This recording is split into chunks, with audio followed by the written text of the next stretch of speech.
Hi guys, good morning, welcome to my new blogs. आगे आगे क्या होता है इस वीडियो में आप लोगों को दिखाते रहूँगा।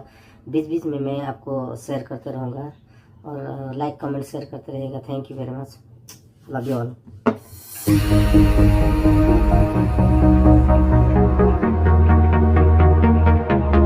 नागपुर जो महाराष्ट्र का तीसरा सबसे बड़ा शहर है और ये शहर अपने समृद्ध इतिहास, संतरे के उत्पादन और तेजी से हो रहे विकास के लिए पूरे देश में प्रसिद्ध है, जिसे ऑरेंज सिटी यानी संतरों का शहर भी कहा जाता है। मध्य भारत में स्थित नागपुर न केवल महाराष्ट्र का एक प्रमुख शहर है, बल्कि ये देश के सबसे महत्वपूर्ण औद्योगिक और शैक्षणिक केंद्रों में से भी एक है। इस शहर का नाम यहाँ बहने वाली नाग नदी के नाम पर रखा है, नागपुर, जिसे देश का भौगोलिक केंद्र माना जाता है। तो चलिए चलते हैं नागपुर की शानदार यात्रा पर। नागपुर का इतिहास कई शताब्दियों पुराना है। माना जाता है कि 18वीं शताब्दी में भोसले राजवंश ने नागपुर को अपनी राजधानी बनाया। बाद में ये शहर ब्रिटिश शासन के अधीन आया और धीरे धीरे मध्य भारत के प्रमुख व्यापारिक केंद्र के रूप में विकसित हुआ। आज नागपुर आधुनिकता और इतिहास का सुंदर संगम प्रस्तुत करता है। करीब 9,892 वर्ग किलोमीटर क्षेत्र में फैले नागपुर जिले की जनसंख्या लगभग 37 लाख के आसपास है। शहर में करीब 75% हिंदू, 14% बौद्ध और 11% मुस्लिम के साथ जैन, सिख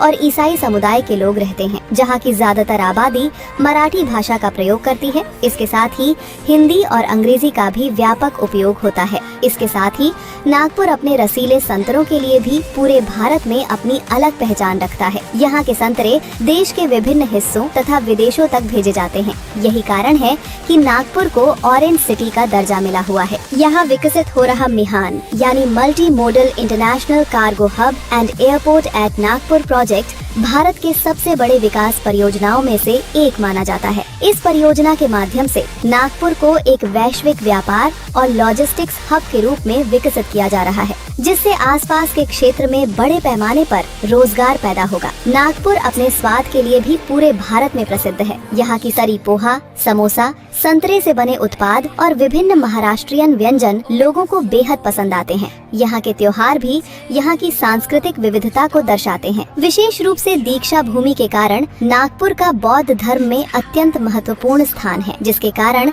ये स्थान विश्व भर के बौद्ध अनुयायियों के लिए श्रद्धा का केंद्र बन गया है। आर्थिक दृष्टि से भी नागपुर महाराष्ट्र का एक महत्वपूर्ण शहर है। यहाँ खनिज व्यापार, कृषि, उद्योग, परिवहन और सेवा क्षेत्र का अच्छा विकास हुआ है। भारत के लगभग मध्य में स्थित होने के कारण ये रेल और सड़क परिवहन का एक प्रमुख केंद्र है।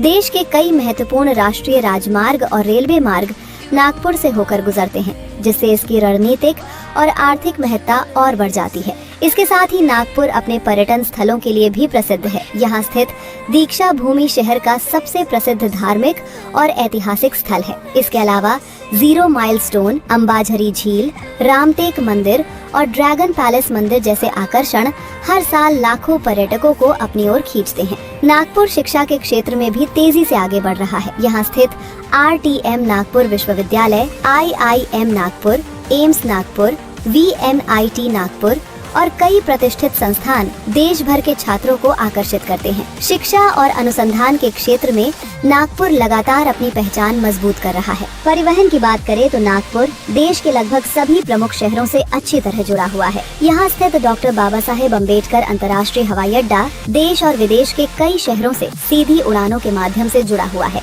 इसके अलावा आधुनिक रेलवे स्टेशन, राष्ट्रीय राजमार्ग और शहर में चल रही मेट्रो सेवा नागपुर को एक आधुनिक और सुविधाजनक शहर बनाती है। तो दोस्तों, ये थी महाराष्ट्र के खूबसूरत और विकसित शहर नागपुर की कहानी। आपको नागपुर की कौन सी बात सबसे ज्यादा पसंद आई? हमें कमेंट करके जरूर बताइए। अगर वीडियो पसंद आया हो तो लाइक करें, चैनल को सब्सक्राइब करें।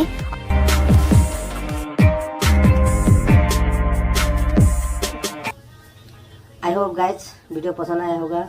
मिलते हैं नेक्स्ट वीडियो में। Thank you for watching this video. Like comment share करते रहिएगा।